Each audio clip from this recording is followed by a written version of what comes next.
जय हिंद। आज की क्लास में हम लोग पढ़ने वाले हैं हिंदी व्याकरण।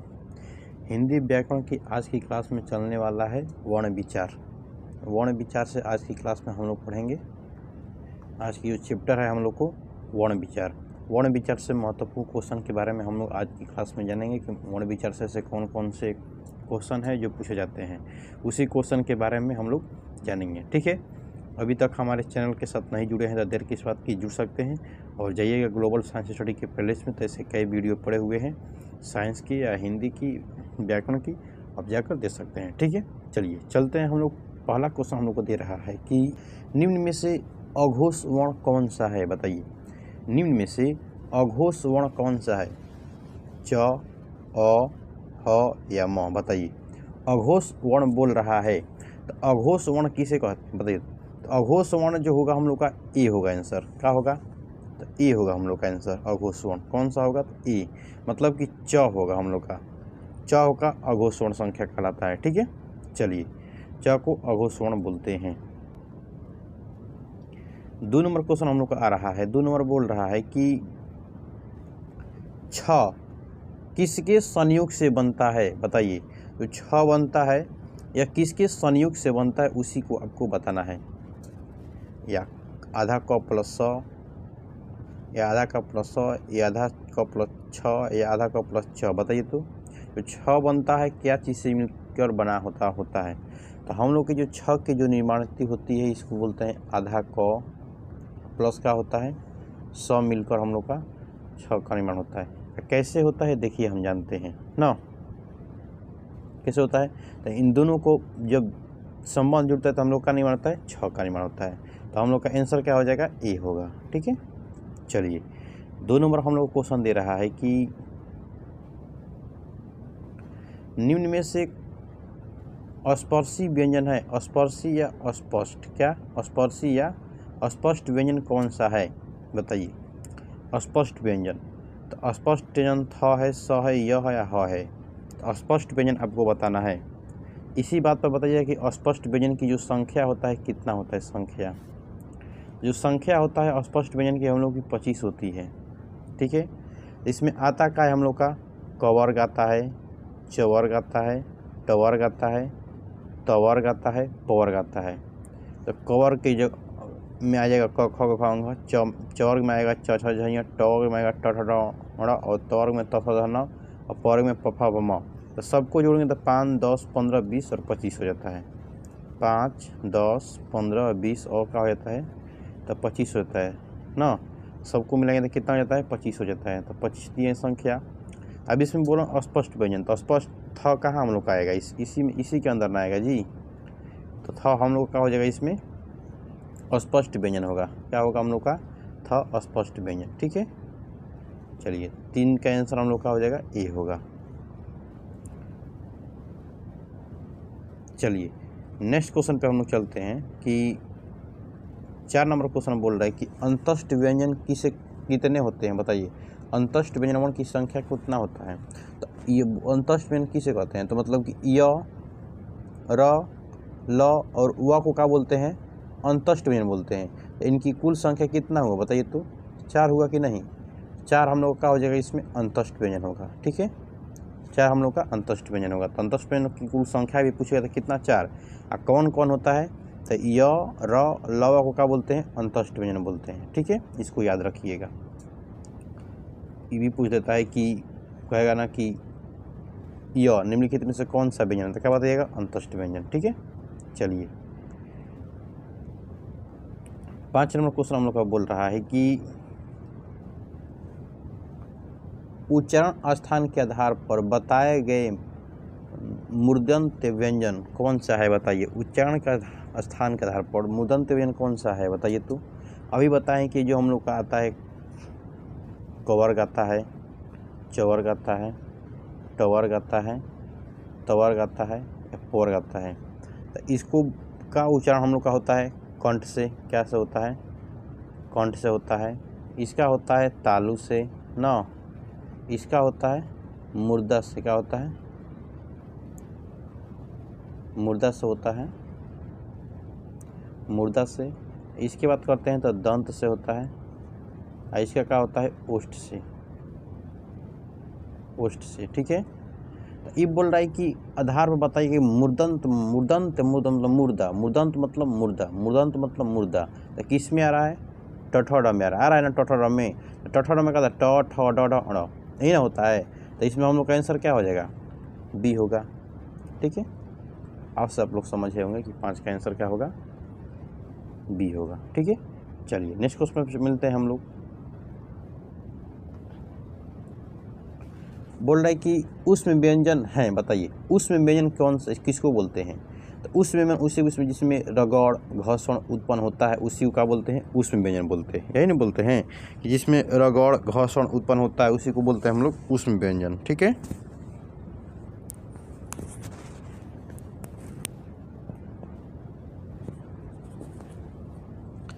कि उसमें व्यंजन किसे कहता है, जिसमें रगड़ घर्षण उत्पन्न होता है उसको क्या बोलते हैं हम लोग उसमें व्यंजन बोलते हैं ना। रगड़ घर्षण किस में उत्पन्न होता है बताइए, तो जो रगड़ घर्षण उत्पन्न होता है किस में होता है, रगड़ घर्षण उत्पन्न किस व्यंजन में रगड़ घर्षण उत्पन्न होता है, आपको बताना है, बताइए। तो हम लोग की रगड़ घर्षण होता है हम लोग को कि तलबी सा, मूर्धनी सा, गांधी सा और ह में, इन चारों को बोलने में हम लोग का क्या होता है, रगड़ घर्षण उत्पन्न होता है। तो इन चारों में से एक ऑप्शन में क्या है, ह है हम लोग का, क्या है, ह है ना। तो हम लोग का ह दिया है यहाँ पे ऑप्शन में, तो आंसर क्या हो जाएगा हम लोग का ए होगा। ठीक है, क्या हो जाएगा जी, ए होगा आंसर ना। तो ह हमने क्या होगा उसमें व्यंजन। तो पूछेगा कि संख्या कितना होता है इसका, तो संख्या भी क्या बोल देंगे, तो 4 होता है इसकी, उसमें व्यंजन की संख्या भी कितना होता है, 4 होता है, तलबी सा, मूर्धनी सा, गांधी सा और ह होता है। ठीक है, इसको याद रखिएगा, एग्जाम में कई बार पूछा हुआ इससे भी सवाल। आप बोल रहा है कि निम्न में से महाप्राण वर्ग कौन सी नहीं है, बताइए महाप्राण वर्ण कौन सा नहीं है, इसमें बताना है, अ या आ, ज या झ, प या ब, थ या ध, बताइए। तो महाप्राण इसमें कौन सा नहीं है बताना है कि 7 का आंसर क्या होगा, बताइए महाप्राण। तो हम लोग का इसमें जैसे महाप्राण नहीं है, तो नहीं की बात करेगा तो इसमें जिसमें पहला दूसरा दिखाई देगा, देखिए तो यहाँ पे जो प और ब होता है यह महाप्राण नहीं होता है, महाप्राण नहीं होता, यह अल्प प्राण के अंदर आता है, किसमें, अल्प प्राण के अंदर आता है ना। तो क्या हो जाएगा प और ब। ठीक है, चलिए इसमें इसी पर आता है कि जो पहला होता है इसी पर आता है तीसरा, फिर पांचवा, जो पांचवा व्यंजन, तीसरा व्यंजन और पहला व्यंजन जो होता है उसी को बोलते हैं अल्प बोलते हैं, क्या बोलते हैं, अल्प व्यंजन ना। इसको याद रखिएगा, अल्प प्राण व्यंजन बोलते हैं। ठीक है, महाप्राण जो होता है जिसे में प के बीच में क्या आ गया, दूसरा आ गया, फ हो गया, फिर क्या हो गया, भ हो गया, ई हो गया तीसरा, सॉरी दूसरा, ये होता है चौथा, दूसरा चौथा जाता है तो कहाँ होता है, महाप्राण होता है। ठीक है, याद रखिएगा। देखिए दूसरा चौथा तो यहाँ पे देखिए तो दिया फॉर्म नहीं होता है, ये जो होता है महाप्राण के फॉर्म में भी नहीं होगा, ये नहीं होगा, थ ध पी दिया नहीं, इसका मतलब कि दूसरा रूल लगता है। तो उस रूल को हम आके बताते हैं, देखिएगा इस रूल में यू रूल नहीं होता है कि दूसरा तीसरा इसमें नहीं लगता है। इसका अगर बोल रहा है नहीं होगा तो किम होना होगा, प और ब ना, नहीं के फॉर्म में होगा। तो इसका जो महाप्राण के आगे रूल बता देते हैं। ठीक है, चलिए अभी 7 क्वेश्चन हम लोग का हो रहा है, अरे क्वेश्चन अभी हम लोग को बाकी है। ठीक है, चलिए तो सी होगा हम लोग का आंसर ना। 8 नंबर क्वेश्चन बोल रहा है कि निम्न में से मूलतः वर्णों की संख्या कितनी होती है, बताइए। मूलतः अगर वर्ण बोलेगा तो मूलतः वर्ण कौन सा होता है, तो मूलतः वर्ण की अगर कुल संख्या बोलते हैं तो मूलतः वर्ण की कुल संख्या हम लोग की 52 होता है। कितना होता है, तो 52 होता है ना। तो मूलतः वर्ण की संख्या कितना होता है, 52 होता है। ठीक है, चलिए नेक्स्ट क्वेश्चन पे चलते हैं। बोल रहा है कि निम्न में से संयुक्त स्वर कौन सा होता है, बताइए। निम्न में से जो संयुक्त स्वर हम किसे कहते हैं, ए को, आ को, उ या ई को, बताइए संयुक्त स्वर किसे कहते हैं, बता सकते हैं संयुक्त स्वर। तो संयुक्त स्वर हम उसे बोलते हैं जो दो व्यंजनों की, दो स्वरों की मिल से बने स्वर को क्या बोलते हैं, संयुक्त स्वर बोलते हैं। दो स्वरों से मिलकर क्या बनता है उसी को क्या बोलते हैं, संयुक्त स्वर बोलते हैं। तो इसमें आ तो नहीं मिला है, ई भी नहीं, ऊ भी नहीं मिला है, ना ई मिला है, तो लेकिन मिला का है हम लोग का ए। ये दो स्वरों से मिलकर बना होता है, उसी को बोलते हैं संयुक्त स्वर। ठीक है, इसको याद रखिएगा, ये होगा आंसर। 10 नंबर बोल रहा है कि निम्न में से कौन सा सघोष वर्ण है, बताइए। सघोष वर्ण को बताना है कि ई होगा, क होगा, फ या झ, बताइए इनमें से सघोष वर्ण कौन सा होगा। 10 का आपका आंसर क्या हो जाएगा। सघोष वर्ण की बात किया है तो छ होगा, क्या होगा, छ होगा। ठीक है, तो हम लोग का डी आंसर होगा, डी में दिया है छ। क्या होता है, सघोष वर्ण होता है, इसको याद रखिएगा, सघोष वर्ण ना। चलिए नेक्स्ट क्वेश्चन पे चलते हैं हम लोग कि 11 नंबर क्वेश्चन बोल रहे हैं कि निम्न में से पंचम वर्ग कौन सा है। पंचम मतलब कि 5वां स्थान पे कौन आया है, उसी को बोलते हैं पंचम वर्ग। क्या बोलते हैं, 5वां स्थान पे। जैसे में हम लोग का आता है अंग आता है, इ आता है, ड़ आता है और न आता है और म आता है।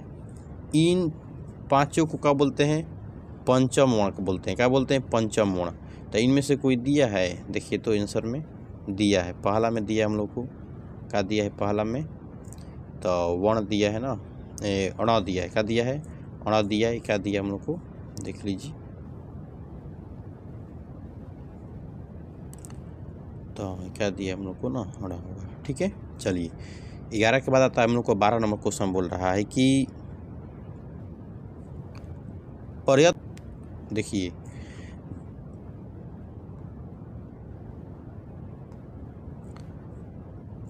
बोल रहा है कि प्रयत्न के आधार पर ल किस प्रकार का ध्वनि है, बताइए तो कि जो ल है, ल हम लोग का प्रयत्न के आधार पर किस प्रकार की ध्वनि है, इसी को बताना है।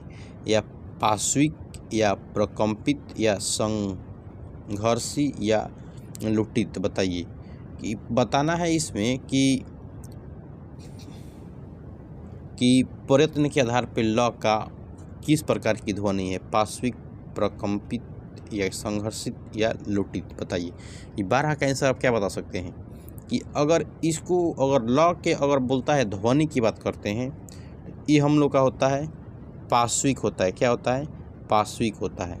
तो हम लोग का आंसर क्या होगा, ये होगा। ठीक है, चलिए नेक्स्ट क्वेश्चन पे चलते हैं। 12 नंबर पे आता है 13 नंबर, 12 नंबर के बाद आता है 13 नंबर। आप बोल रहा है कि निम्न में से कंठ ओष्ठ वर्ण है। बोल रहा है कि कंठ ओष्ठ वर्ण है। कंठ और ओष्ठ से उत्पन्न होने वाला कौन सा वर्ण है, बताइए। कंठ और ओष्ठ से उत्पन्न होने वाला कौन सा वर्ण है। तो 13 का आंसर आपका क्या हो सकता है, बताइए। तो 13 के नंबर पर अगर आएगा तो हम लोग का ऊ होता है। क्या होता है, कंठ और ओष्ठ की मदद से ऊ का प्रयोग कंठ और ओष्ठ की मदद से होता है, तो सी होगा आंसर। ठीक है, चलिए 14 नंबर क्वेश्चन हो रहा है हम लोग का आंसर कि निम्न में से मूर्धन्य ध्वनि कौन सी है, बताइए। निम्न में से मूर्धन्य, बोला कि मूर्धन्य ध्वनि कौन सी है। अभी हम बताएं कि मूर्धन्य मतलब कि मुर्दा। क्या बोलते हैं, इसको बोलते हैं मुर्दा। क्या बोलते हैं, मुर्दा ना। तो मुर्दा के अंदर में क्या आता है, ट आता है, ठ आता है, ड आता है, ढ आता है, अण आता है। इसको क्या बोलते हैं, मूर्धन्य बोलते हैं ना। ठीक है, इसमें से कौन दिया है, तो मूर्धन्य बोल रहे हैं ना जी। ध्वनि कौन सी है, तो 14 का बोल रहा है कि मूर्धन्य। इसमें मुर्दा नहीं बोल रहा है, ध्वनि की बात कर रहा है, तो मूर्धन्य ही नहीं होगा। ध्वनि की जब बात करेगा इसमें, तो ध्वनि की जब बात करता है तो स होता है। क्या बोलता है, मूर्धन्य तलबी स मूर्धन्य, मतलब ये बोल रहा है कि इससे हम इसको बोलते हैं तलबी स, मूर्धन्य स, और एक होता है गांती स और ह। इसको बोलते हैं तलबी स। क्या बोलते हैं, तलबी स बोलते हैं ना। उसी प्रकार बोलते हैं कि मूर्धन्य स। क्या बोलते हैं, मूर्धन्य स। क्या बोलते हैं, मूर्धन्य। ये बोल रहे ध्वनि की बात कर रहा है। क्या कर रहा है, ध्वनि की। मूर्धन्य स बोलते हैं इसको तलबी स, इसको गंती स बोलते हैं, इसको ह बोलते हैं। इसको तलबी स, मूर्धन्य स, गंती स और ह। तो मूर्धन्य ध्वनि किसको बोलते हैं, तो मूर्धन्य स को बोलते हैं। क्या होगा, बी होगा आंसर। ठीक है, चलिए 14 का आंसर क्या हो जाएगा, बी होगा। अब आ रहा है 15 बोल रहा है कि निम्न में से अयुग्वाह वर्ण कौन सा है। अयुग्वाह वर्ण कौन सा होता है बता दीजिए। तो हम लोग जो स्वर वर्ण पढ़ते हैं तो स्वर वर्ण में हम लोग को 2 जो पीछे बचता है ना, तो वो जो दोनों बच जाता है वो होता है हम लोग का अह होता है और अह होता है। इसको बोलते हैं अनुस्वार। क्या बोलते हैं, अनुस्वार। इसको बोलते क्या बोलते हैं, विसर्ग बोलते। क्या बोलते हैं, विसर्ग बोलते हैं ना, इसको विसर्ग बोलते हैं। इसको बोलते हैं हम लोग विसर्ग, इसको बोलते हैं अनुस्वार।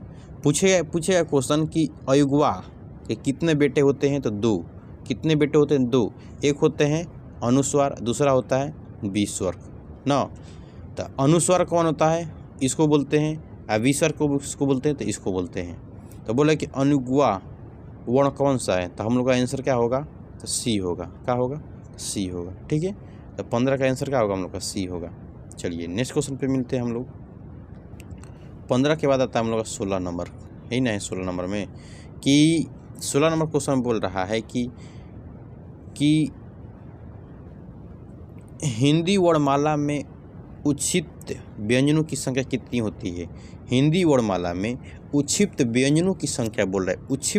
उच्छिप्त के मतलब होता है कि छिपा व्यंजन की बात कर रहा है। उच्छिप्त मतलब छिपा व्यंजन की बात कर रहा है। तो उच्छिप्त व्यंजन कौन सा होगा बताइए। इसमें बोला है कि उच्छिप्त व्यंजन की संख्या कितनी होती है, कितनी संख्या की बात कर रहा है। तो संख्या कितना होता है उच्छिप्त व्यंजन। उच्छिप्त व्यंजन की संख्या कितना होता है, हम लोग का 2 होता है। कितना होता है, तो 2 होता है। हम लोग का बी होगा आंसर। क्या होगा, बी होगा आंसर। ठीक है, चलिए 16 के बाद आता है हम लोग का 17 नंबर क्वेश्चन बोल रहा है कि निम्न में से अर्धस्वर कहलाता है, बताइए अर्धस्वर किसे बोलते हैं। अर्धस्वर 17 का बताइए आंसर कि अर्धस्वर किसे बोलते हैं। तो अर्धस्वर मतलब कि बताइए अर्धस्वर किसे बोलते हैं। तो अर्धस्वर मतलब कि अस्पष्ट व्यंजन की फॉर्म में आता है। तो स्पष्ट व्यंजन के फॉर्म में तो व भी होगा, र भी होगा, ल होगा। ये पूछ रहा है कि अर्धस्वर पूछ रहा है, क्या बोला अर्धस्वर। तो अर्धस्वर कौन सा होगा बताइए। तो अर्धस्वर की बात करते हैं तो वह होगा। क्या होगा हम लोग का, तो वह होगा, ई होगा आंसर। अर्धस्वर क्या होगा, तो वह। ठीक है, 17 का होगा, ए होगा आंसर। अब बोल रहा है कि 18 नंबर क्वेश्चन बोल रहा है कि निम्न में से कौन अल्प प्राण ध्वनि है, बताइए। आप बताइए आगे हम लोग का अल्प प्राण। 18 का आंसर बताइएगा कि अल्प प्राण ध्वनि बता रहा है, पूछ रहा है। क्या पूछ रहा है कि अल्प मतलब कि कम समय लगे, किसी को उच्चारण करने में कम समय, वही कहला अल्प से र। कहा गया हम लोग को, जैसे में क्या हो गया र, तो र को बोलने में थोड़ा अल्प लगता है। क्या बोलते हैं, अल्प ध्वनि लगता है। र हम लोग का कहा जाता है अल्प प्राण आता है। क्या बोलता है, अल्प प्राण के अंदर हम लोग को र आ जाता है। ठीक है, तो र हम लोग का होगा, अल्प प्राण होगा। 18 का आंसर ये होगा। चलिए नेक्स्ट क्वेश्चन पे चलते हैं कि हिंदी वर्णमाला में मूल वर्णों की संख्या कितनी होती है। हिंदी वर्णमाला में मूल वर्ण की संख्या बोल रहा है कि मूल वर्ण की संख्या कितना होता है, बताइए। तो हिंदी वर्णमाला में मूल वर्णों की संख्या कितना होता है, 52, 44, 42 या 39, बताइए। तो 52, 44, 42 या 40 या 39 होगा, बताइए। तो हम लोग अगर 19 की बात करते हैं तो 19 का हम लोग का आंसर क्या होगा, बताइए। 19 का आंसर क्या हो सकता है, तो 19 का हम लोग का आंसर होगा 51। कितना होता है, तो 51 होता है ना। क्या हो जाएगा हम लोग का जी, तो 51 होगा। 19 का 52 होगा, ए होगा आंसर। ठीक है, 52 वर्णमाला के मूल पूछ रहा है जी। बछुआ मूल दिया है, इसमें क्या दिया हम लोग को कि मूल दिया है। तो मूल की अगर बात करते हैं तो 44 होता है। कितना मूल पूछा है, मूल वर्णों की संख्या, पूरा नहीं पूछा है, मूल वर्ण की संख्या। तो 44 होता है। कितना होता है, तो 44। तो हम लोग का आंसर कितना हो जाएगा, तो बी होगा आंसर। ठीक है, क्या होगा, बी होगा आंसर। 44 होता है मूल वर्ण पूछा। तो 20 नंबर बोल रहा है कि य और ल का उच्चारण स्थान कहाँ से होता है, बताइए। इसको बताइए कि दंत से, कंठ से, या दंत मूल से, या मूर्धन्य से। बताइए, मूर्धन्य से। बताइए कि यह र और ल का उच्चारण स्थान बताना है 20 का। र और ल का अगर उच्चारण स्थान की बात करते हैं तो दंत मूल से होता है। कहाँ से होता है कि दंत मूल से होता है। र और ल का उच्चारण स्थान होता है क्या चीज़ ले, दंत मूल से। तो हम लोग का 20 का आंसर क्या हो जाएगा, सी होगा। ठीक है, तो हम लोग 20 क्वेश्चन, बहुत महत्वपूर्ण क्वेश्चन के बारे में जाने जो कई बार एग्जाम में बार बार पूछे गए हैं।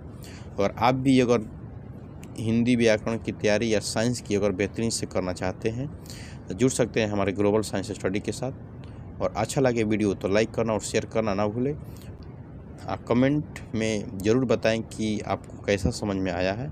आपकी एक कमेंट अगले वीडियो बनाने में लिए हमको अच्छा बताता है कि कितना आपको अच्छा से अच्छा बेहतरीन क्वालिटी मिला है। बता सकते हैं कि सर यहाँ पे हमको दिक्कत हुआ है इस क्वेश्चन में, उस क्वेश्चन को रियलाइज फिर करेंगे, फिर उसके अगले क्वेश्चन में डाल सकते हैं। ठीक है, और बताइए कि सर हमको इस क्वेश्चन नहीं समझ में आया है, कमेंट में बताइएगा, तो वहाँ से फिर से हम आपको बता देंगे। ठीक है, सभी की कमेंट को पढ़ा जाता है। ठीक है, चलिए नेक्स्ट क्वेश्चन पर मिलते हैं, अगले चैप्टर के साथ मिलते हैं। जय हिंद, जय भारत।